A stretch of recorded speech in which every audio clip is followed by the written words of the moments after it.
하나님께서 우리에게 주신 가장 큰 계명은 하나님을 사랑하라는 것입니다. 우리는 하나님을 어떻게 사랑해야 합니까? 뜻을 다하고 힘을 다하여 사랑해야 합니다. 하나님을 사랑하는 우리는 하나님을 예배하기 위해 이 자리에 모였습니다. 우리는 하나님을 어떻게 예배해야 합니까? 영과 진리로 예배해야 합니다. 이제 하나님을 전심으로 사랑하는 우리의 마음을 모아 영과 진리로 하나님을 예배하겠습니다.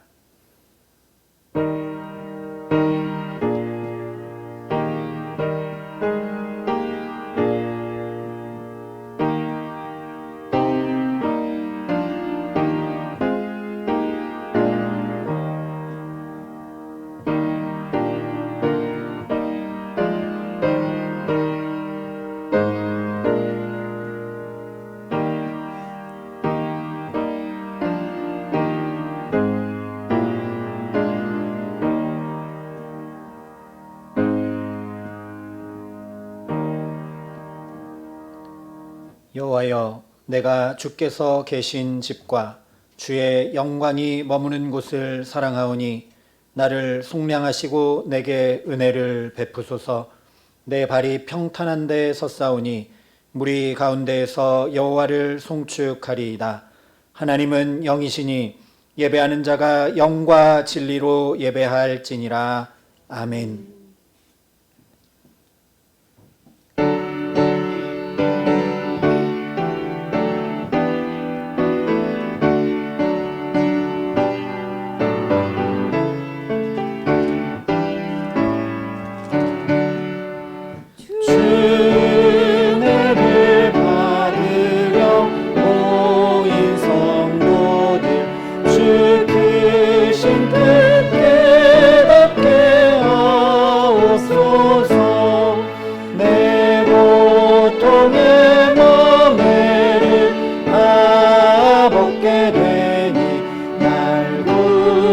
하신 이름 찬양하리.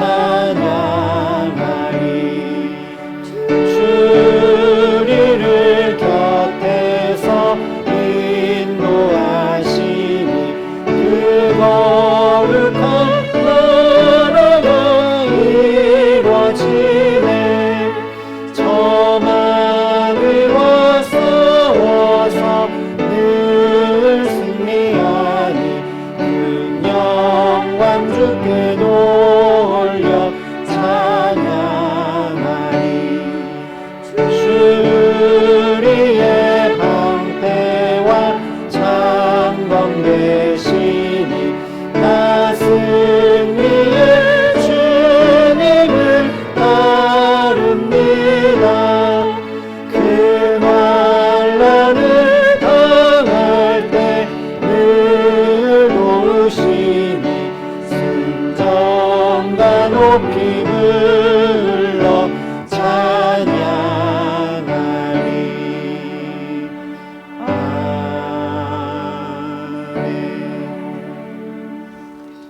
우리의 예배가 하나님 앞에 상달되기 위해 하나님과 우리 사이에 죄로 인해 막힌 담을 허물어야 합니다.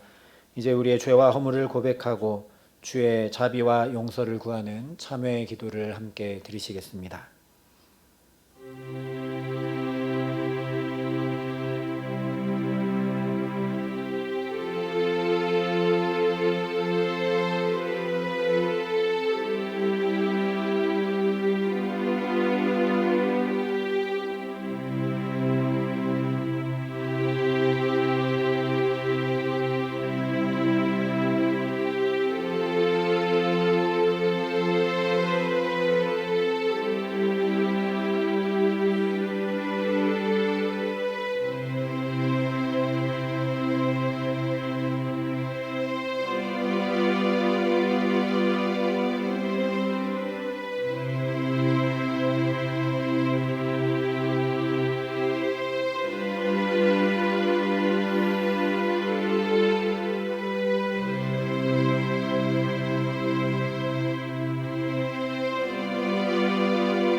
여호와여, 우리가 주께 바라는 대로 주의 인자하심을 우리에게 베푸소서.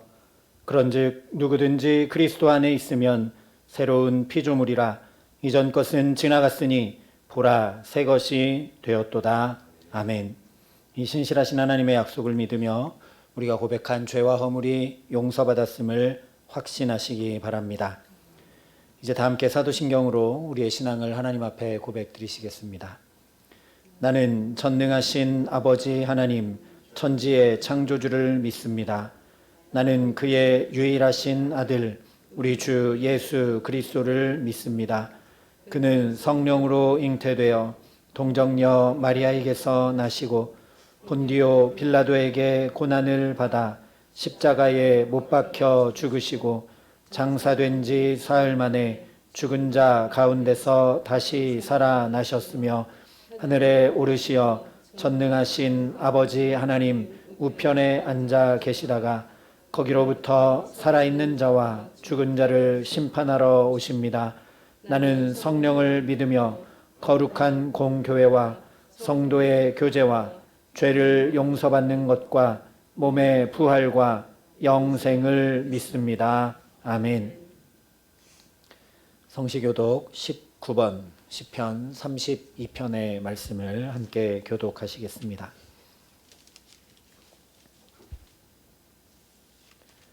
허물의 사함을 받고 자신의 죄가 가려진 자는 복이 있도다.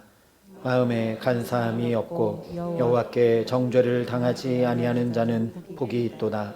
내가 입을 열지 아니할 때에 종일 신음함으로 내 뼈가 쇠하였도다. 주의 손이 주야로 나를 누르시오니 내 진액이 빠져서 여름 가뭄에 마름같이 되었나이다. 주께 내 죄를 아뢰고 내 죄악을 숨기지 아니하였더니 곧 주께서 내 죄악을 사하셨나이다. 이로 말미암아 모든 경건한 자는 주를 만날 기회를 얻어서 주께 기도할지라. 진실로 홍수가 범람할지라도 그에게 미치지 못하리이다. 주는 나의 은신처이오니 환난에서 나를 보호하시고 구원의 노래로 나를 두르시리이다. 너희 의인들아, 여호와를 기뻐하며 즐거워할지어다. 마음이 정직한 너희들아, 다 즐거이 외칠지어다. 아멘.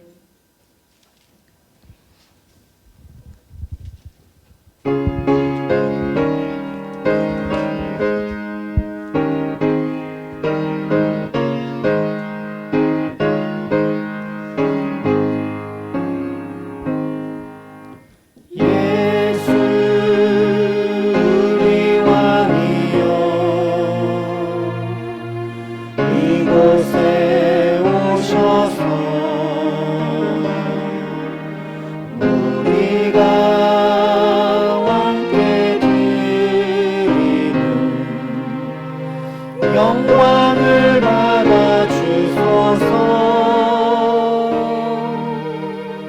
우리는 주님의 백성, 주님은 우리 왕이라. 왕이신 예수님 오셔서 좌정하사 다스리소서.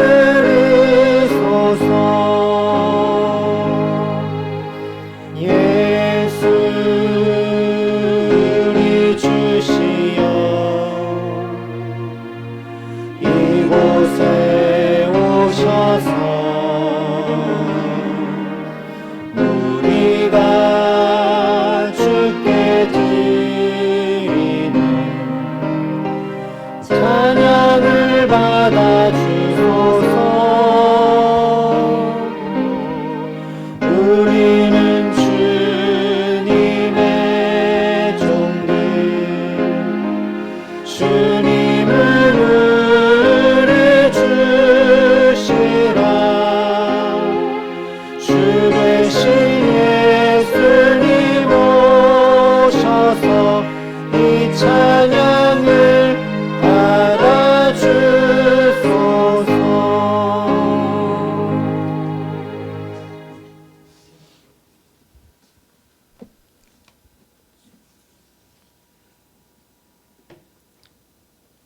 수고하고 무거운 짐진 자들아 다 내게로 오라. 부르시는 거룩하신 하나님 아버지 감사합니다. 오늘 또 우리의 생명을 주관하시는 은혜로우신 주 예수 그리스도의 하나님 아들이시여 우리의 어두운 마음에 성령의 빛을 비춰 주소서. 그리하여 영과 진리로 하나님을 예배하는 귀하고 복된 시간이 되게 하여 주시옵소서. 거룩하신 하나님 아버지, 6월은 나라를 위해 목숨을 바친 많은 영혼들을 생각해보는 달입니다. 우리나라가 오늘이 있는 것도, 오늘 우리가 이렇게 예배를 드릴 수 있는 것도 아버지 하나님, 하나님을 믿는 마음을 저희들에게 허락하여 주시며 저들을 위하여 많은 사람들의 목숨을 바치며 기도한 것들을 믿음의 눈으로 바라봅니다. 거룩하신 하나님 아버지, 오늘을 사는 저희들을 하나님 아버지의 뜻을 따라 하나님의 나라와 의를 이루는 준비하는 지혜로운 다섯 처녀들처럼 살아가는 사랑의 빛 교회가 되게 하여 주시옵소서. 거룩하신 하나님 아버지, 사랑의 빛 교회를 위해서 기도합니다. 하나님의 사랑을 입은 자들이 하나님을 예배하며 그 사랑으로 이웃을 사랑하는 교회, 기도하는 교회, 말씀으로 든든히 세워져가는 교회가 되기를 소원합니다. 하나님과 함께하는 교회, 하나님의 뜻을 이루어드리는 교회가 되게 하여 주시옵소서. 거룩하신 하나님 아버지, 이 시간 목사님을 통하여 하나님의 말씀을 선포하실 때에 성령 하나님께서 친히 함께하여 주시옵소서. 말씀을 듣는 저희들의 마음속에 성령의 깨닫게 하시는 은혜로 도와주시기를 원합니다. 그리하여 저희들의 생각이 변하고 저희들의 삶이 변하고 하나님의 선하시고 온전하신 뜻이 저희들을 통하여 나타나게 하여 주시옵소서. 거룩하신 하나님, 이 시간 예배의 시종을 성령님께 의탁하오며 거룩하시고 살아계신 예수 그리스도의 이름으로 기도드립니다. 아멘.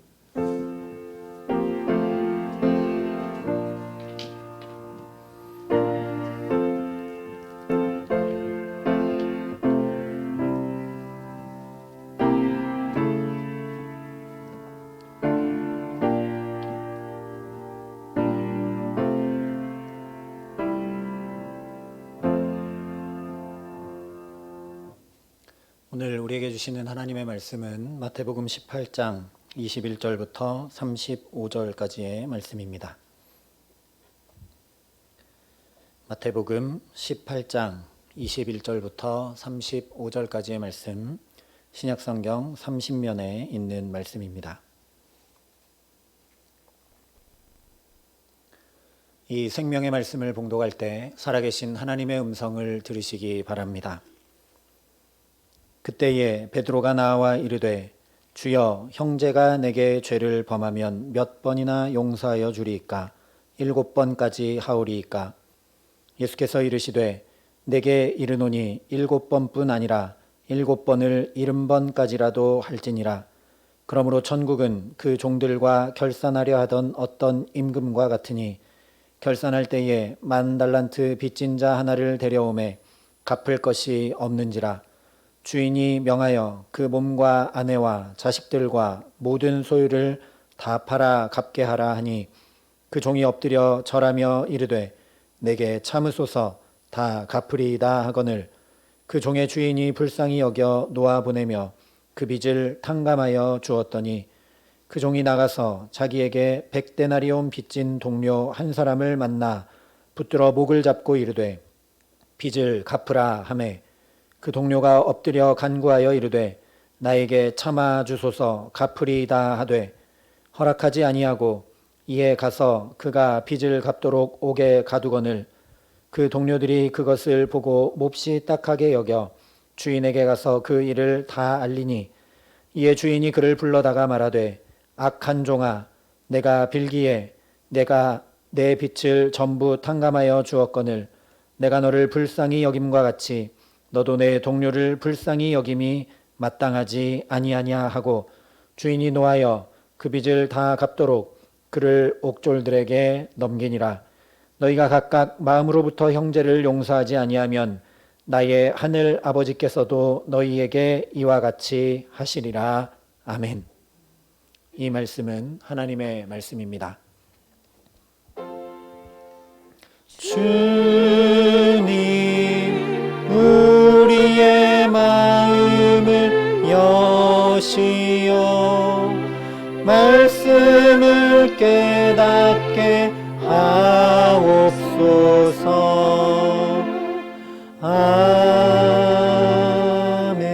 아멘. 이 시간 김은영 권사님 준비하신 찬양으로 하나님 앞에 영광 올려드리시겠습니다.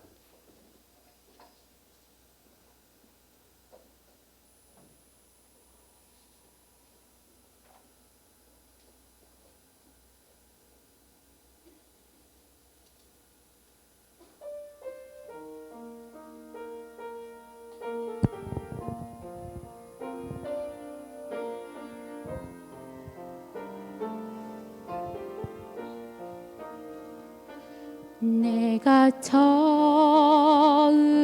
주를 만났을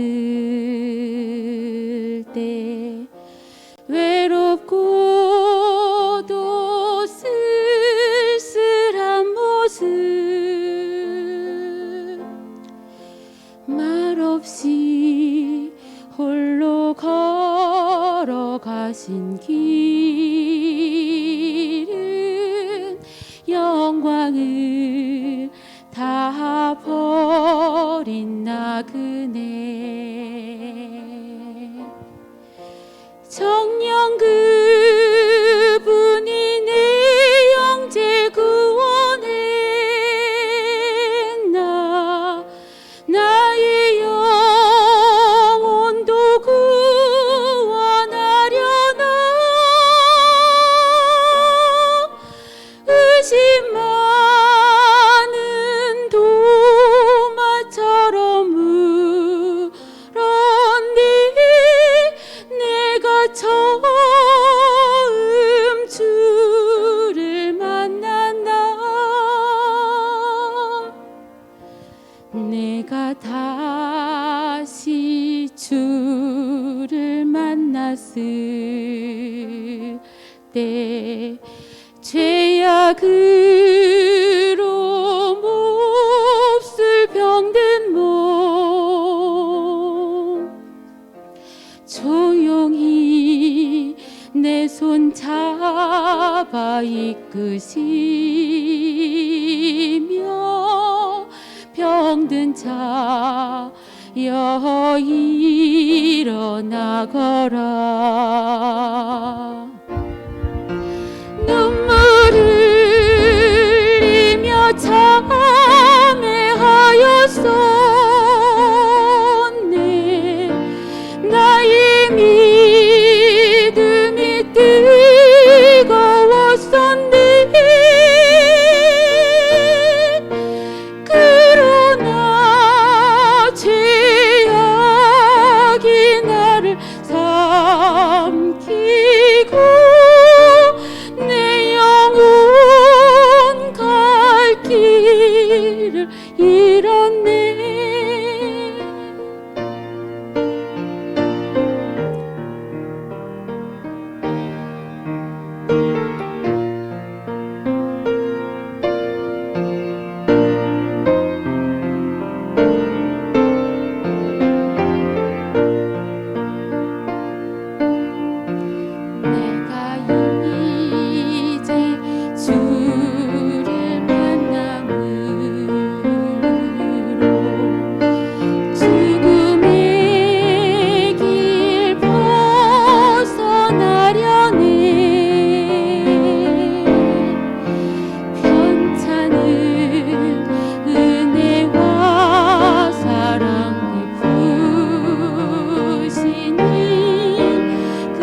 아멘. 우리 이 시간 정말 말씀이 육신이 되어 오신 주님을 새롭게 뵙고 만나는 귀한 은혜 주시기를 간절히 기도합니다. 한 주간 평안하셨는지요? 날씨가 이제 많이 더워졌습니다. 건강 유의하시고 이제 호국 보훈의 달 6월이 되었는데 우리는 이 땅에 우리가 이렇게 평안한 자유의 나라에서 미얀마와 전혀 다르게 살고 있음을 그런 나라를 위해 수고하고 애쓰고 기도하고 땀 흘린 우리 호국 선연들을 기억하는 달이지만 그것을 통해 하나님 나라를 더욱 바라보는 이 6월 한 달 되게 하시기를 주님의 이름으로 간절히 축원합니다. 예수께서 생명 버려 우리에게 주시고자 했던 그 하나님 나라가 더 분명해지고 더 깊게 확인되고 경험되는 축복된 6월 되게 하시기를 소망합니다. 오늘은 먼저 한 가지 이야기를 좀 하면서 말씀을 시작하려고 합니다. 두 사람이 있었습니다. 한 사람은 매우 부자였습니다. 그래서 양과 소가 셀 수 없이 많이 있었습니다. 그런데 다른 한 사람은 정말 가난했습니다. 그래서 그에게는 다른 아무 소유도 없었고 겨우겨우 암양 새끼 한 마리를 사서 너무 소중하기 때문에 거의 자식처럼, 딸 자식처럼 그 암양 새끼를 같이 먹이고 재우고 마시게 하면서 키웠습니다. 그런데 어느 날 이 부자에게 한 나그네가 찾아옵니다. 그래서 이 부자가 이 나그네를 대접하려고 양을 한 마리 잡아야겠다라고 생각을 한 다음에 자기 양을 잡은 것이 아니라 바로 이 가난한 사람이 거의 딸처럼 키운 암양 새끼를 빼앗아다가 잡아서 이 나그네를 대접합니다. 제가 만들어낸 이야기가 아니라 사무엘하 12장에 나단 선지자가 다윗에게 한 이야기입니다. 여기까지 선지자 나단의 이야기를 듣고 있던 다윗이 버럭 화를 내며 그런 사람이 있으면 마땅히 죽어야 한다 라고 이야기를 하며 이렇게 말했습니다. 그가 불쌍히 여기지 아니하고 이런 일을 행하였으니 그 양 새끼를 4배나 갚아 주어야 하리라. 그러자 선지자 나단이 이렇게 이야기합니다. 당신이 그 사람이라. 다윗은 나단이 찾아와 하는 이야기를 들으면서 이것은 자기가 이스라엘 왕으로서 마땅히 공의롭게 재판해야 되는 일이다 라고만 생각하며 들었습니다. 그러나 이것은 바로 충신 우리아에게서 아내 밧세바를 빼앗은 다윗 자신의 이야기였습니다. 자기는 한 나라의 왕이 되었고 하나님께서 축복하셔서 영광을 누리는 왕인데 충신 우리아의 아내를 빼앗아 왔기 때문에 하나님께서 나단을 보내신 것입니다. 내 모습은 아니라고 객관적인 거리를 둔 채 재산이 많으면서도 가난한 사람의 양 한 마리를 빼앗아 버린 그 사람이 바로 나일 것이라고는 생각조차 하지 않았지만 바로 다윗 자신의 이야기였다라는 말씀입니다. 그렇다면 오늘 예수님께서 우리에게 들려주시는 이 말씀은 어떨까요? 오늘 말씀을 보면 주인이 자기에게 빚을 졌지만 도저히 갚을 길이 없는 이 종에게 1만 달란트를 탕감해 줍니다. 전에 달란트 맡은 종들의 비율을 이야기할 때 한번 계산해 드린 적이 있지만 한 달란트는 노동자가 약 17년 동안 먹지도 않고 쓰지도 않고 다 모아야 모을 수 있는 돈이 바로 한 달란트입니다. 오늘 가치로 대략 계산을 해보면 한 달란트는 약 4억 원 정도 됩니다. 그러니 1만 달란트는 약 4조 원이 되겠죠. 그런데 이 종이 그렇게 어마어마한 돈을 탕감받고 돌아가는 길에 자기에게 100데나리온, 우리 돈으로 하면 약 600만 원 정도 되는 돈을 빚진 동료의 멱살을 잡고 빚을 갚으라고 합니다. 자기가 4조 원 되는 어마어마한 돈을 탕감받은 지 한 일주일 지난 것도 아니고 방금 탕감받고 돌아가는 길에 600만 원 빚진 사람 만나서 멱살을 잡고 화를 내며 갚으라고 하는데 못 갚으니까 기다려달라고 하자 옥에 가두어 버립니다. 이 사람 대체 왜 그럴까요? 어떻게 저럴 수가 있나? 방금 말도 안 되는 4조 원을 탕감받았는데 어떻게 600만 원 빚진 자기 동료에게 저럴 수 있나? 이런 생각이 자연히 들게 됩니다. 우리도 그런 큰 빚을 져본 적이 없어서 1만 달란트 빚진 자는 내가 아니라고 생각하면서 이 말씀을 듣게 되지만 사실 이것은 다윗의 경우와 똑같이 바로 저와 여러분의 이야기입니다. 당신이 그 사람이라. 왜냐하면 오늘 말씀도 제발 하나님 나라를 제발 이루며 살기 원하시는 예수님께서 그렇지 못한 우리 삶을 향해 마땅하지 아니하냐 라고 말씀하고 계시기 때문입니다. 물론 마땅하지 아니하냐 하시는 이 주님의 말씀은 질타나 책망이나 추궁이 아니라 우리를 향한 주님의 안타까운 절규입니다. 그런데 이 말씀이 그러면 내 이야기라고 할 때 우리들 대부분이 보통 오늘 말씀을 이렇게 받아들입니다. 1만 달란트 빚진 자는 나고 그 빚을 다 탕감해 주는 주인은 하나님이시고 그래서 생명을 내어주시고 죽기까지 나를 사랑하신 주님의 은혜도 모르고 배은망덕하게 살아가고 있는 그 사람이 바로 나. 그래서 꼭 1만 달란트 빚진 자 같구나 라고 생각하며 이 말씀을 듣게 됩니다. 그런데 오늘 말씀을 이렇게 받아들이면 우리에게는 전혀 희망이 없게 됩니다. 35절에 너희가 각각 마음으로부터 형제를 용서하지 아니하면 나의 하늘 아버지께서도 너희에게 이와 같이 하시리라 말씀하셨기 때문입니다. 이와 같이 한다는 것이 무엇이겠습니까? 1만 달란트 빚진 자가 자기 동료 100데나리온 빚진 자를 잡아다가 옥에 가둔 것처럼 빚을 다 갚도록 이와 같이 옥에 가둔다라는 것이죠.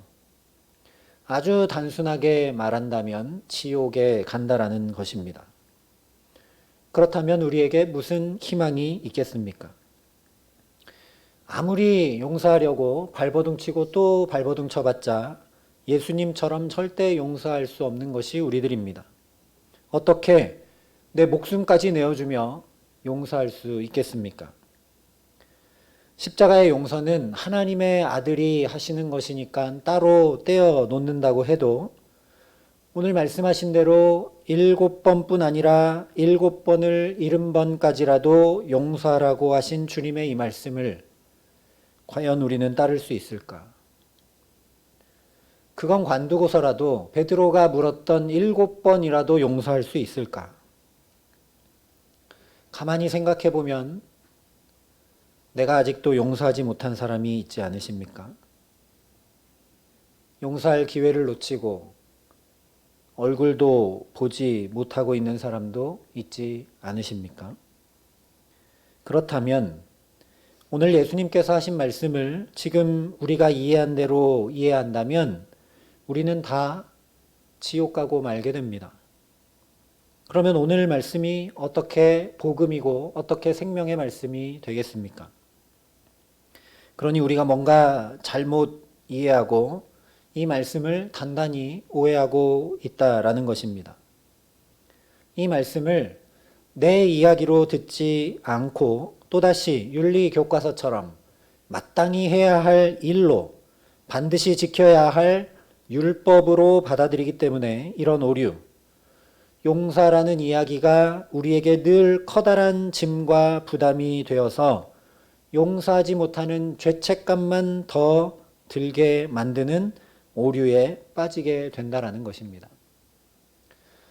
그냥 단순히 생각해봐도 예수님께서 죄책감을 막 더 심어주시려고 우리에게 이런 이야기를 하시고 계시겠습니까? 전혀 그렇지가 않습니다. 십자가로 우리의 모든 죄짐을 그야말로 전부 탕감해 주신 예수님께서 이런 죄책감의 짐, 용서하지 못하는 우리의 잘못을 지적하시면서 짐을 지어주시려고 이 이야기를 하고 계신다면 그것 자체로 모순이 되고 맙니다. 그러니 결론은 우리가 이 말씀을 다시 생각해 봐야 한다라는 것입니다. 이 시간 성령께서 저와 여러분에게 이 말씀을 다시 들려주셔서 당신이 그 사람이라 하신 말씀 앞에 완전히 꼬꾸라져 회개하고 새롭게 된 다윗처럼 오늘 저와 여러분이 마땅하지 아니하냐 하시는 주님 말씀 앞에 온전히 새롭게 되게 하시는 역사가 있게 하시기를 주님의 이름으로 간절히 축원합니다. 예수님께서 왜 이 말씀을 하셨는지 먼저 우리가 그 배경을 좀 살펴볼 필요가 있습니다. 21절과 22절에 이렇게 말씀합니다. 그때 베드로가 나와 이르되 주여 형제가 내게 죄를 범하면 몇 번이나 용서하여 주리이까 7번까지 하오리이까. 예수께서 이르시되 내게 이르노니 7번뿐 아니라 7번을 70번까지라도 할지니라. 여기 기록되어 있듯이 오늘 말씀은 베드로가 예수님 제가 한 7번 용서해 주면 되겠습니까? 형제가 잘못하면 7번 용서해 주면 되겠습니까? 라고 물었기 때문에 해주신 말씀입니다. 베드로도 갑자기 이 질문을 한 것은 아니고 18장 앞쪽을 보면 예수님께서 형제가 잘못한 경우에 어떻게 하라고 쭉 말씀을 해주십니다. 그래서 그 말씀을 듣고 있던 베드로가 그러면 예수님 우리가 몇 번을 용서해 줘야 됩니까? 한 7번 용서해 주면 되겠습니까? 라고 묻고 있는 것이죠. 베드로 생각에는 그러면 한 7번 완전히 용서해 주면 되지 않을까 하고 물었는데 예수님께서는 7번뿐 아니라 7번을 70번까지라도 다시 얘기하면 완전히 용서하라고 거의 불가능해 보이는 이야기를 하십니다. 그리고 나서 이 완전한 용서에 대한 비유로 이야기해 주신 것이 바로 오늘 말씀입니다. 그러니 예수님께서 이 비유를 어디에 강조점을 두시면서 말씀하셨겠습니까? 당연히 이런 완전한 용서가 불가능한 것이 아니다. 7번뿐 아니라 7번을 70번까지라도 얼마든지 용서할 수 있다. 라는 사실에 강조점이 있을 수밖에 없습니다. 왜냐하면 주님의 말씀을 들으면서 베드로도 또 다른 제자들도 아니 어떻게 그런 일이 가능한가? 7번도 하기 힘든데 7번을 70번까지라도 용서하는 그 일이 어떻게 가능한가? 모두 생각하고 있기 때문입니다. 그런데 이 용서에 대한 이야기를 해주시려고 말씀을 하시면서 첫 마디가 그 용서와는 또 별 상관없는 것 같은 이야기를 하십니다. 23절 말씀입니다. 그러므로 천국은 그 종들과 결산하려 하던 어떤 임금과 같으니. 용서가 아니라 갑자기 또 천국, 하나님 나라 이야기를 말씀하십니다. 그런데 바로 이것이 우리가 주목해야 할 부분입니다. 모두가 용서 하면서 거기에 생각이 고착되어 있는 것을 아시고 눈을 들어 하나님 나라를 바라보게 하시기 때문입니다. 조금 더 이해하기 쉽게 설명을 해보겠습니다. 지금까지 계속 백신 접종을 홍보하고 권장해도 백신의 부작용과 또 내 주변에 백신을 접종한 사람들이 그렇게 많지는 않아서 선뜻 사람들이 백신 접종에 나서지는 않았습니다. 백신 접종하고 마스크를 벗으세요 아무리 외쳐도 오히려 마스크를 꼭 붙들지 백신을 선뜻 접종하지는 않았습니다. 그런데 이제 이스라엘이라는 나라가 백신을 아주 빠르게 국민들이 접종을 하고 마스크를 아예 벗고 일상을 살아가는 모습을 보게 되었습니다. 그러자 이제 순서가 바뀌게 됩니다. 백신 접종하고 마스크 벗으세요가 아니라 마스크를 벗고 자유롭게 살려면 백신을 접종하세요라고 바뀌었습니다. 다시 말하면 마스크를 벗고 사는 나라에 살려면 백신 맞는 일이 당연한 일이 되었다라는 것입니다. 그리고 실제 우리나라에서도 백신 접종에 가속도가 붙기 시작했죠. 이와 똑같다라는 것입니다. 용서, 용서, 용서를 계속 이야기해도 잘 되지가 않습니다. 그런데 하나님 나라가 어떤 나라인지 알면 자연히 용서의 역사가 일어납니다. 아니, 하나님 나라가 임해 오게 되면 용서를 하게 되는 것이 아니라 용서는 그저 지극히 당연한 것이 됩니다. 백신을 다 맞으면 마스크 벗는 것이 지극히 당연하게 되는 것과 똑같습니다. 그래서 예수님께서 하나님 나라를 말씀하고 계십니다. 다시 한번 23절 말씀을 보겠습니다. 그러므로 천국은 그 종들과 결산하려 하던 어떤 임금과 같으니. 마태복음 13장에 하나님 나라 비유를 여러 가지로 말씀해 주실 때와 똑같이 천국은 어떤 임금, 결산하려 하던 어떤 임금과 같다라고 말씀을 하십니다. 그런데 제가 가진 이 성경에도 용서할 줄 모르는 종의 비유라고 소제목이 붙어 있습니다. 그리고 우리도 흔히 1만 달란트 빚진 자 비유라고 이 말씀을 이야기합니다. 이것이 문제입니다.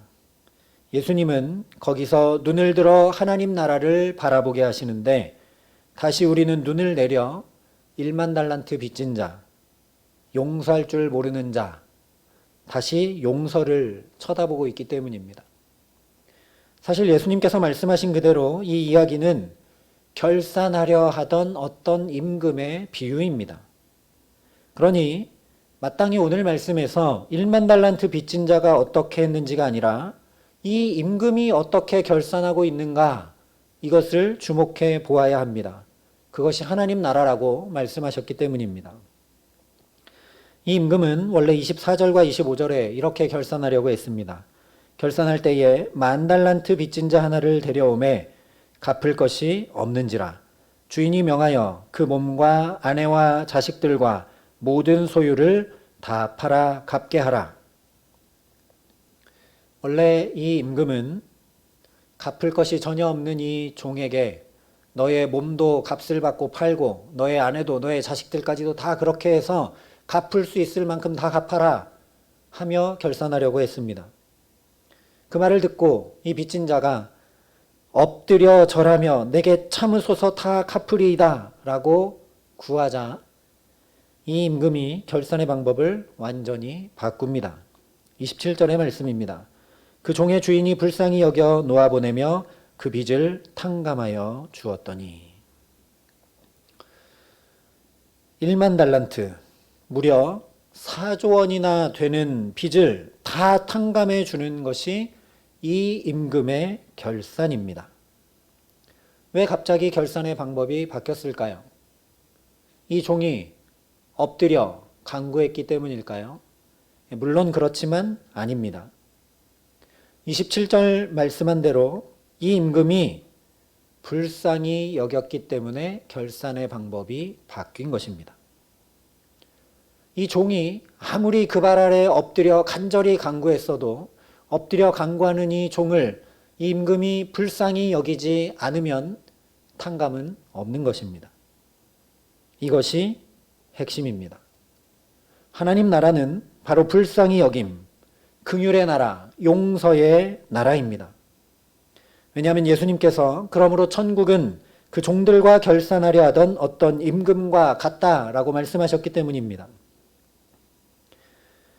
그리고 28절 이하에 나오는 내용은 바로 불쌍히 여기지 않으면 어떤 일이 생기게 되는가를 보여주면서 이 불쌍히 여김의 용서가 얼마나 놀라운 것인지를 더 강조해주는 내용일 뿐입니다. 용서하지 않으면 하나님께서 우리를 지옥에 던져 넣어버리신다는 이야기가 결코 아니라는 말씀입니다. 말씀드린 대로 마스크를 벗으려면 백신을 맞습니다. 백신을 맞으면 마스크 벗는 것이 지극히 당연한 일이 됩니다. 이스라엘은 백신 접종자는 해외에 나갔다 와도 격리를 하지 않습니다. 그것과 똑같다라는 것입니다. 하나님의 나라는 용서의 나라, 긍휼의 나라, 사랑의 나라이기 때문에 거기서 용서하는 것, 사랑하는 것, 긍휼히 여기는 것은 그저 당연한 일이라는 것입니다. 그런데 그 나라에서 용서하지 않게 되면 마치 백신을 맞지 않고 마스크를 벗지 않으면 당연히 격리하는 것처럼 그렇다라는 것이지, 예수님께서 지옥불에 던져 넣으신다라고 하는 이야기가 결코 아니다라는 겁니다. 실제 오늘 27절에 불쌍히 여겨, 31절에 몹시 딱하게 여겨, 33절에 불쌍히 여김이라고 같은 표현을 반복하며 강조하고 있습니다. 그렇게 이야기를 쭉 마치신 예수님께서 35절에 이렇게 말씀하십니다. 너희가 각각 마음으로부터 형제를 용서하지 아니하면 나의 하늘 아버지께서도 너희에게 이와 같이 하시리라. 이제 이 말씀이 어떻게 들리십니까? 이것은 그야말로 용서의 행위를 말씀한 것이 결코 아니라는 것을 알게 됩니다. 분명히 마음으로부터 형제를 용서해야 된다라고 말씀하시기 때문입니다. 그리고 그렇게 마음으로부터 형제를 용서하는 것은 곧 불쌍히 여김을 이야기하는 것입니다.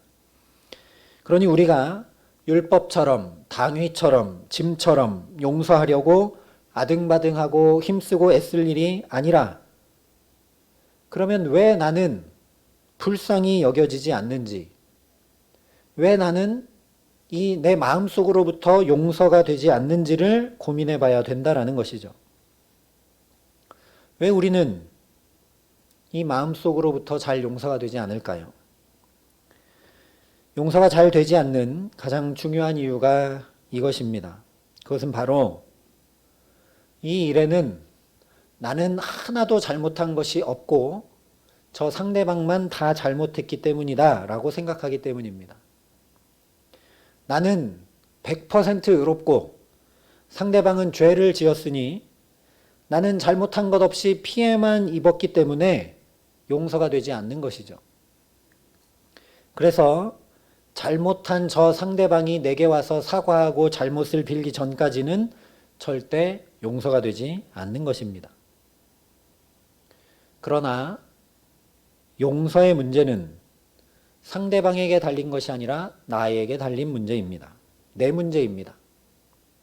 27절 말씀을 다시 한번 보겠습니다. 그 종의 주인이 불쌍히 여겨 놓아 보내며 그 빚을 탕감하여 주었더니. 앞에서도 말씀을 드렸지만 아무리 용서를 구하고 또 구해도 이 임금의 불쌍히 여김이 없으면 탕감은 없습니다. 심지어 거꾸로 이 종이 엎드려 구하지 않았어도 만약 이 임금이 불쌍히 여겨서 탕감해주면 다 탕감되는 겁니다. 용서하는 사람이 용서하면 다 된다라는 것이죠. 용서는 그래서 가해자인 상대방에게 달린 것이 아니라 내가 하는 것입니다. 전적으로 내게 달려있는 일이라는 말씀입니다. 그러니 문제가 어디에 있는가? 용서를 구하지 않고 용서가 잘 되지 않는 상대방에게 있는 것이 아니라 문제는 나에게 있습니다. 그 대표적인 예가 바로 오늘 비유에 나오는 1만 달란트 빚진 자입니다. 이 사람이 무려 4조 원이나 되는 어마어마한 그 돈을 전부 다 탕감받는 놀라운 은혜를 입고도 왜 겨우 자기에게 600만 원 빚진 사람의 멱살을 붙잡고 불같이 화를 내며 감옥에 집어 넣어버렸을까요? 자기는 왕과 종의 상하관계에 있으니까 엎드려 절하며 무릎을 꿇고 용서해달라, 내가 갚겠다, 시간을 달라 구하는 게 어쩌면 쉬웠을지 모릅니다. 그러나 이 600만 원 빚진 사람은 동료입니다. 같이 종입니다. 그런데 그 종이 자기에게 와서 엎드려 제발 나를 기다려달라, 내가 갚겠다 구하는데도 불같이 화를 내며 감옥에 넣어버립니다. 왜 그런가? 바로 이 1만 달란트 빚진 자 안에 있는 상처 때문입니다. 여기에 아무런 상처가 없을 때는 이렇게 건드려도 저 사람이 왜 이렇게 건드리나 하는 정도의 반응입니다. 그런데 여기에 깊은 상처가 있으면 건드리자마자 반응이 나옵니다. 최소한 화들짝 놀라게 됩니다. 그리고 만약에 여기에 상처가 깊게 나 있고 크다면 누군가 여기를 이렇게 건드리면 그냥 화들짝 놀라는 것이 아니라 정말 거칠게 육두문자가 날아갈 것이 뻔합니다. 상처가 깊고 클수록 반응은 더 예민하고 거칠어지고 즉각적이게 마련입니다. 이와 똑같은 것이 바로 오늘 1만 달란트 빚진 자의 반응입니다. 돈에 대해 이 사람이 얼마나 깊은 상처가 있겠습니까? 여러분, 4조 원을 빚진 자의 삶의 무게가 가늠이 되십니까? 4조 원까지 날마다 맨날 빚을 지면서 지금까지 살아온 이 사람에게 돈에 관한 상처가 얼마나 깊겠습니까? 이 사람은 정말 돈, 빚 이런 말만 들어도 치가 떨릴 겁니다. 그러니 돌아가다가 자기에게 빚을 진 동료, 빚이라는 상처를 건드린 동료를 불쌍히 여기지 못하고 마음으로부터 용서하지 못하며 옥에 가두게 되는 것입니다. 어쩌면 왕에게서 먼저 그 상처가 건드려졌는지 모릅니다. 상하관계에 있으니까 그 사람한테는 화도 내지 못하고 그냥 엎드려서 이렇게 했지만 이 사람은 동료니까 그 상처 건드리자마자 즉각적이고 아주 격한 반응을 보이게 되는 것입니다. 이것이 바로 저와 여러분이 용서하지 못하는 가장 중요한 이유입니다.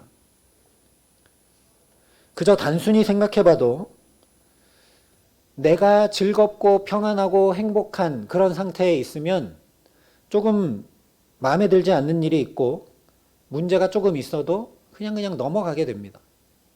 그런데 내가 너무나 힘들고 아프고 기분이 나쁘고 계속해서 스트레스 받는 상황 가운데 있으면 평소에는 그냥 이렇게 넘어갈 일인데도 넘어가지지 못하고 화도 내고 짜증도 내고 그렇게 되는 것이 바로 우리입니다. 그러니 오늘 예수님의 이 말씀을 우리는 완전히 다르게 받아들여야 합니다. 처음부터 말씀드린 그대로 이 이야기가 바로 내 이야기, 내 말씀이 되어야 한다라는 것입니다. 어떤 의미로 내 말씀인가? 마치 1만 달란트를 전부 탕감받은 이 사람처럼 바로 내가 내 안에 아픔과 괴로움과 상처와 쓴뿌리들을 예수님의 십자가 보혈의 피로 온전히 다 해결받은 사람이 바로 나이기 때문에 내 말씀이라는 것입니다. 사실 오늘 이 임금도 그저 1만 달란트라는 돈을 탕감해 준 것이 아닙니다. 이 사람의 돈에 관한 깊은 상처를 이 임금은 불쌍히 여겨서 다 씻겨 없애준 것입니다. 그런데 이 사람이 그것을 알지를 못합니다. 돈을 탕감받은 게 아니라 자기를 불쌍히 여겨줬고 마음으로부터 용서한 그 사랑을 알지 못합니다. 그래서 이 사람이 용서를 하지 못합니다. 예수님도 7번, 70번이라는 숫자가 아니라 불쌍히 여김과 이 마음으로부터 하는 용서를 말씀하셨습니다.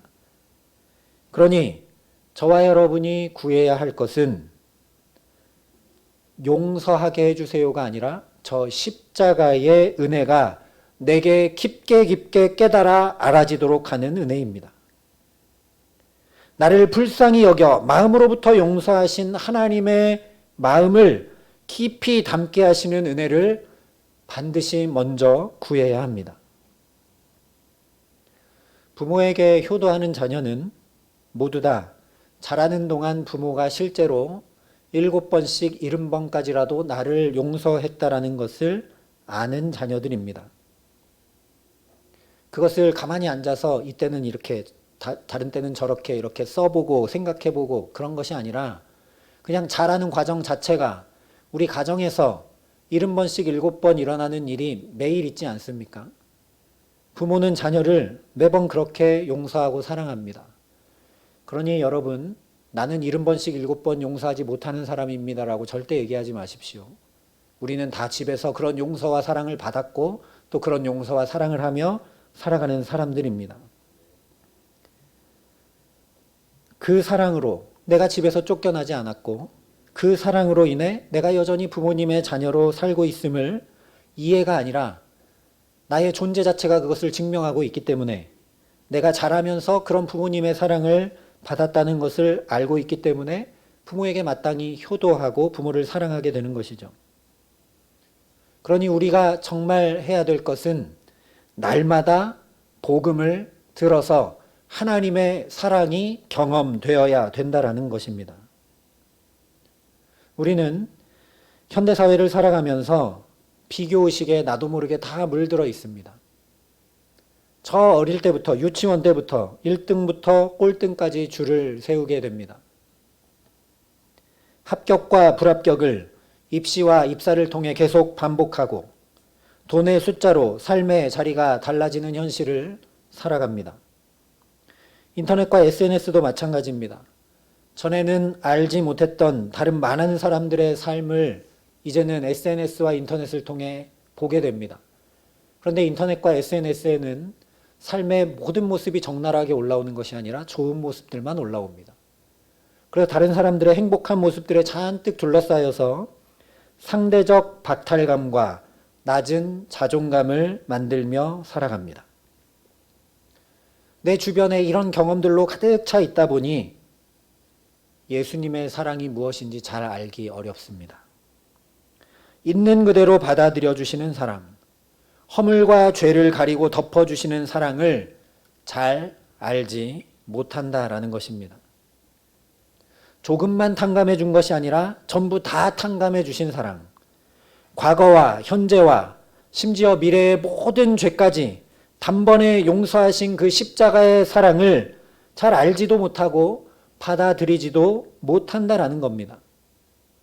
오늘이 1만 달란트 빚진 자처럼 4조 원이 탕감되었다는 것이 그게 얼마나 어마어마한 것인지 잘 모르는 것이죠.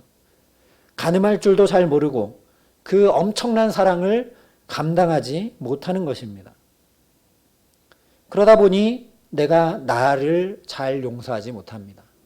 남은 둘째치고 여러분의 모습을 마음에 들어하시고 나를 정말 기뻐하시고 나를 사랑하시고 나를 가장 존귀히 여기시고 내가 세상 최고다 라는 자존감을 가지고 살아가십니까?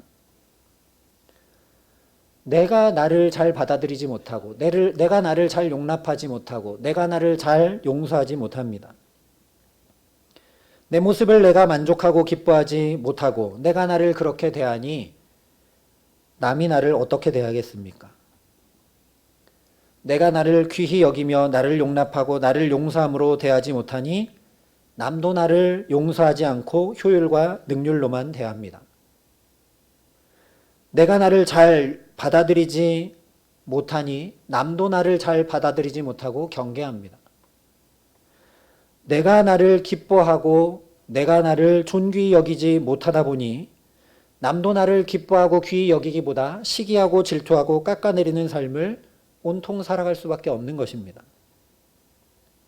그러니 더더욱 날마다 순간마다 저와 여러분이 복음을 들어야 합니다.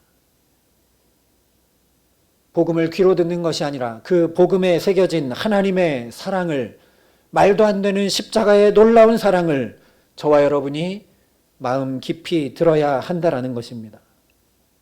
그러므로 믿음은 들음에서 나며 들음은 그리스도의 말씀으로 말미암았느니라 분명히 성경이 기록합니다. 예수께서 십자가의 생명까지 버리실 정도로 그렇게 내가 정말 말할 수 없이 존귀한 사람이라는 그 말씀을 듣고 또 들어야 합니다. 그러니 이 코로나 시대에 거리두기가 상식과 일상이 되어버린 이 시대에 이 세대를 본받지 말고 오직 마음을 새롭게 함으로 어떻게 하면 그 복음을, 어떻게 하면 이 하나님의 말씀을, 어떻게 하면 그 하나님의 사랑을 또 듣고 또 들을 수 있을까 사모하고 열망하시기 바랍니다. 더욱 힘써 예배의 자리를 지키고 더욱 힘써 말씀 듣기를 사모하시기를 바랍니다. 날 사랑하심, 날 사랑하심, 날 사랑하심 성경에 쓰여 있습니다. 1만 달란트 빚진 자는 자기가 자기 동료 종에게 빌려주었던 그 100데나리온도 사실 자기 돈이 아니라 임금의 돈이었습니다. 사조를 빌리는 그렇게 사조를 빌려야만 살 수 있는 사람이 돈이 어디 있어서 600만 원 빌려주었겠습니까? 그런데 그 1만 달란트를 전부 다 탕감받았습니다. 그러니 이 사람이 이 4조 원 정도 되는 이 어마어마한 돈을 다 탕감받았다는 사실을 또 듣고 마음으로부터 용서한 그 사랑을 깊이 깨달아 알았다면 이 사람도 용서가 얼마든지 가능한 일이 됩니다. 아니, 마땅한 일이 됩니다. 왜냐하면 원래 그 600만 원이 자기 돈이 아니고 그 돈은 이미 왕이 다 탕감했기 때문입니다. 내가 600만 원 탕감해 주지 않아도 이미 탕감된 돈입니다. 그래서 오늘 결산하는 왕이 이 사람을 다시 불러서 그 사실을 다시 들려주고 다시 깨달아 알게 합니다. 그럴 필요가 전혀 없습니다. 자기가 탕감받은 사실을 모르고 600만 원 빚진 사람을 옥에 가두는 악한 행동을 했으면 왕은 이유도 묻지도 않고 따지지도 않고 그냥 잡아다가 옥에 넣어도 되는 일입니다. 그런데 이 왕이 다시 이 종을 불러다가 이야기합니다. 내가 너를 불쌍히 여김과 같이 너도 내 동료를 불쌍히 여김이 마땅하지 아니하냐. 옥에 다시 집어넣는 것이 중요한 일이 아니라 이 사람이 이걸 알아야 되니까요. 자기가 어떻게 불쌍히 여김 받았는지, 자기가 어떤 사랑을 받은 자인지 알아야 되기 때문입니다. 오늘 그래서 저와 여러분에게도 예수님께서 동일하게 말씀하십니다. 내가 너를 불쌍히 여김과 같이 내 동료를 불쌍히 여김이 마땅하지 아니하냐. 내가 너를 불쌍히 여김과 같이 너도 불쌍히 여김이 마땅하지 아니하냐.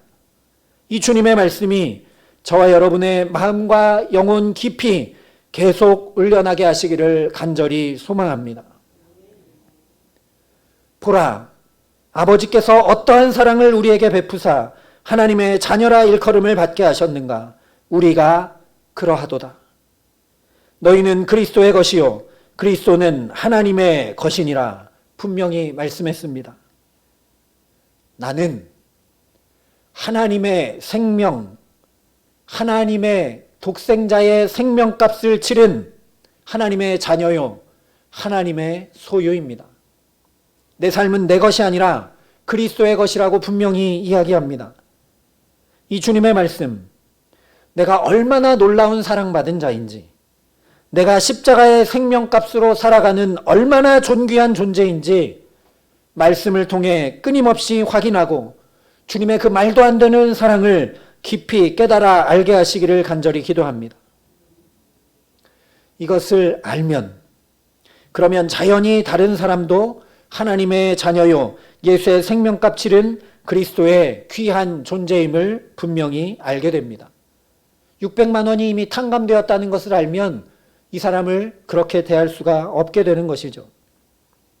그러면 저와 여러분도 겨우 용서가 아니라 나도 그 사람을 귀히 여기게 되어 있습니다. 자연히 그렇게 됩니다. 그러니 이 생명의 말씀이 들려오고 또 들려오고 또 들려와서 저와 여러분 역시 용서하는 일이, 불쌍히 여김과 마음으로부터 용서하는 일이 율법과 윤리, 짐과 부담이 아니라 자연히 행해지는 마땅한 일이 되도록 우리를 변화시키시고 새롭게 해 주시기를 간절히 기도합니다. 그래서 용서의 나라, 긍휼의 나라, 용납의 나라, 사랑의 나라인 그 하나님 나라가, 십자가의 용서로 나를 용납해 주신 하나님 나라가 정말 저와 여러분의 가정과 일터에, 주의 몸된 교회에, 아직도 분열되어 있는 이 땅에, 그리고 아파 신음하는 이 지구촌에 가득 누려지고 이루어지고 전해지는 귀한 은총 주시기를 우리 구주 예수 그리스도의 이름으로 간절히 축원합니다. 함께 기도하시겠습니다. 아버지 하나님, 주께서 들려주시는 말씀 앞에 우리가 엎드려 한마음으로 나아갑니다. 내 안에 악과 독과 쓴뿌리와 여러 상처들로 인하여 잘 용서하지 못하고 오히려 내가 의롭다함을 주장하는 우리들을 긍휼히 여겨 주시옵소서. 우리는 이미 내 모든 상처와 아픔도, 내 모든 죄와 허물도, 심지어 과거와 현재와 미래 모든 죄까지도 저 예수님의 십자가의 생명으로 다 탕감받았음에도 불구하고 1만 달란트 빚진 자와 같이 그것이 원래부터 내 것이 아니었음을 잘 알지 못해 용서하고 사랑하지 못하는 삶을 살아가고 있음을 긍휼히 여겨 주시옵소서. 하나님, 그러니 오늘 1만 달란트 빚진 자에게 그러하셨던 것처럼 우리를 또 불러주시고 또 붙들어 주시고 또 말씀하여 주시고 또 확인시켜 주시기를 간절히 소원합니다. 우리의 모든 일상에서 주님의 말씀이 또 들려올 수 있도록 우리가 부단히 말씀이 들려오는 자리로 우리의 걸음을 옮기게 하시고 말씀이 들려오는 자리를 귀히 여기게 하시고 그래서 그 말씀이 들려올 적마다 그 복음이 들려올 적마다 우리에게 주님의 그 놀라운 사랑이 깨달아 알아지고 확인되며 그 사랑으로 인하여 우리가 변화될 수 있도록 하나님 나라의 백성으로 하나님의 사랑받은 주님의 존귀한 자녀로 마땅히 살아갈 수 있도록 우리에게 자비와 긍휼을 베풀어 주시옵소서. 그래서 원래부터 저 사람도 하나님이 용서하신 사람, 원래부터 저 사람도 하나님이 귀히 여기신 사람, 나도 그렇고 저 사람도 그런 것을 깊이 깨달아 알아 우리도 자연히 하나님 나라, 용서와 긍휼과 사랑이 가득한 그 나라를 우리 가정과 일터와 우리 모든 삶에서 이루며 누리며 전하는 주님의 사람들로 살아갈 수 있도록 우리를 축복하시고 함께하여 주시옵소서. 감사를 드리며 우리 구주 예수 그리스도의 이름으로 기도합니다. 아멘. 우리 이 말씀을 기억하면서 결단하고 소망하는 마음으로 찬송가 202장 함께 찬양 드리시겠습니다.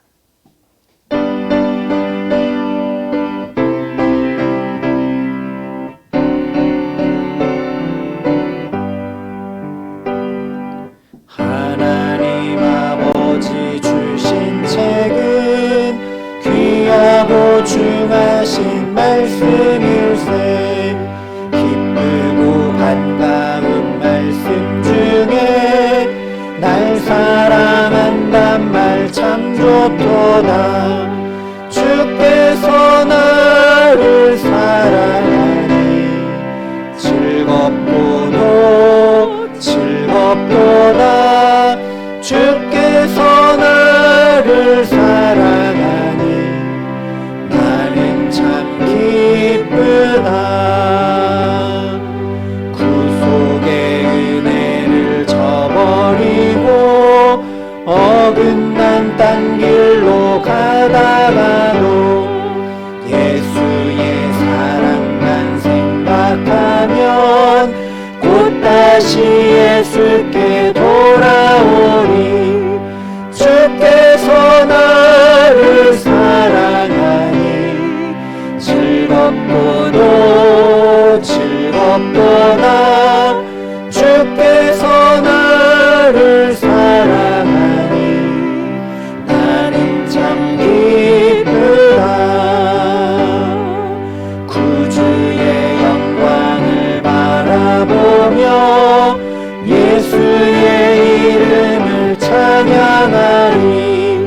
영원히 찬양할 나의 노래. 예수의 이름이 귀하도다. 주께서 나를 사랑하니 즐겁고도 즐겁도다. 주께서 나를 사랑하니 나는 참 기쁘다. 주 예수 날 사랑하시오니 나 또한 예수를 사랑하네. 날 구원하시려 내려오사 십자가 위에서 죽으셨네. 주께서 나를 사랑하니 즐겁고도 즐겁도다.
주께로부터 왔으니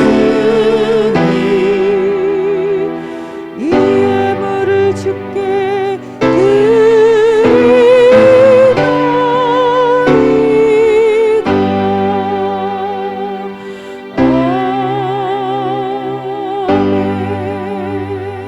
아멘. 사랑의 아버지 하나님, 나 같은 자를, 나의 삶을 주께서 귀히 여겨주시고 사랑해 주셨기에 이 귀한 예물을, 우리의 마음과 삶과 정성을 주님 앞에 이 시간 올려드립니다. 이 귀한 예물을 기뻐 받아주시고 드린 손길들마다, 드린 삶의 자리들마다 주께서 귀히 여겨주시고 주께서 사랑해 주시는 사랑이 날마다 나타나게 하시고, 그렇게 가정과 일터와 삶의 모든 자리에 하나님의 나라가 경험되고 이루어지고 누려질 수 있도록 축복하여 주시옵소서. 이 귀한 예물이 쓰여지는 곳곳마다 그렇게 주님이 얼마나 귀히 여겨주시는지, 십자가의 생명까지 버려 어떻게 사랑해 주셨는지 깊이 알고 구원받는 놀라운 역사가 있을 수 있도록 이 귀한 예물을 기뻐 받으시고 사용하여 주시옵소서. 감사를 드리며 우리 구주 예수 그리스도의 이름으로 기도합니다. 아멘. 우리 함께 축복하며 인사하겠습니다. 여호와는 우리에게 복을 주시고 우리를 지키시기를 원합니다. 여호와는 그의 얼굴을 우리에게 비추사 은혜 베푸시기를 원합니다. 여호와는 그 얼굴을 우리에게로 향하여 드사 평강 주시기를 원합니다. 우리 옆 사람과 함께 인사하겠습니다. 당신이 가장 귀한 사람입니다. 우리 함께 인사하겠습니다.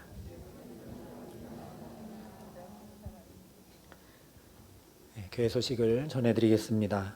2부 예배가 마친 후에 이 자리에서 교육부 회의가 잠시 있도록 하겠습니다. 여름 수련회와 또 여러 가지 이 코로나 상황 가운데 우리 자녀들의 신앙교육을 위해서 교육부 회의가 열리는데, 우리 모든 성도님들도 자라나는 우리 다음 세대들이 하나님의 사랑을 깊이 알고 경험하며 건강한 영혼으로 아름다운 삶으로 양육받을 수 있도록 함께 기도해 주시기를 부탁을 드립니다. 장례 소식이 있습니다. 문학기 성도님께서 지난 목요일 하나님의 부르심을 받으셔서 은혜 가운데 장례를 잘 마쳤습니다. 남아있는 유가족들을 위해 기도해 주시고, 특별히 우리 이종순 집사님을 위해 계속 함께 기도해 주시기를 부탁을 드립니다. 나머지 광고는 주부를 참조해 주시고, 이제 다 함께 자리에서 일어나셔서 찬송가 302장 1절 함께 찬양 드리겠습니다.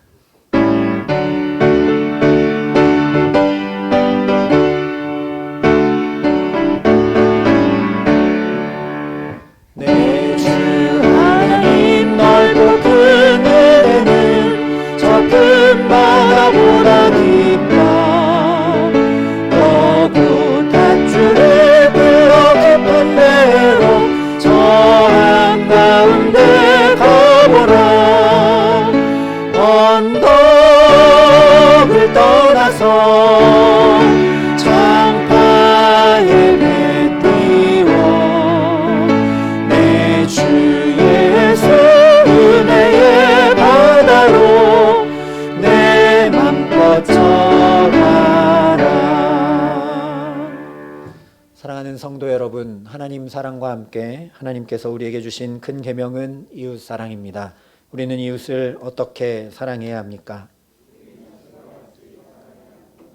우리는 사랑하는 이웃이 살아가는 세상에서 어떻게 살아야 합니까?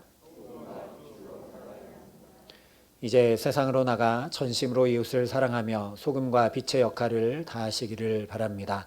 하나님께서 우리와 함께 하실 것입니다. 이제는 사랑의 왕으로 우리에게 찾아오신 우리 구주 예수 그리스도의 은혜와 그 독생자 예수를 아낌없이 내어주시고 우리를 감히 당신의 아들과 딸로 용납하여 주신 아버지 하나님의 놀라우신 사랑하심과